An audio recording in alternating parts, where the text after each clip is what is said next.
Is sin genetic? I'm Aidan, and welcome to A Pastor's Life for Me.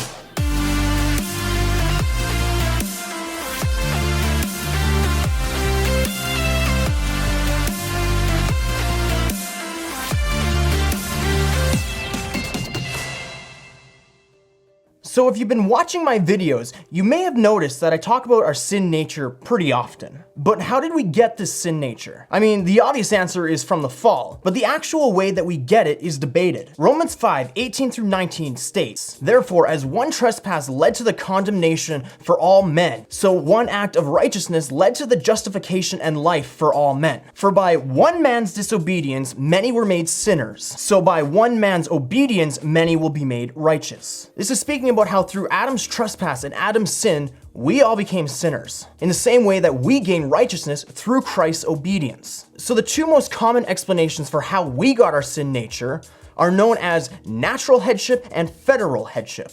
So we're gonna do a definition video for each of these, and then we're gonna compare the two. But I first wanna mention that Christ is excluded from having a sin nature in both of these views. But that's a topic we'll get into in our later video. Natural headship is the view that our sin nature is passed on genetically. Adam and Eve were the first humans, so they are the natural head of all of humanity. They're the beginning of humanity's entire family tree. Since they both sinned before they had children, it is argued that their fallen nature is passed on through natural means. Hence the name natural headship. Since all are born from Adam and Eve, all receive this sin nature. Adam's disobedience has brought all men under condemnation, because all have a fallen nature and all have sinned. As Romans 3:23 says, "For all have sinned and fallen short of the glory of God." Thus, all of humanity dies in Adam.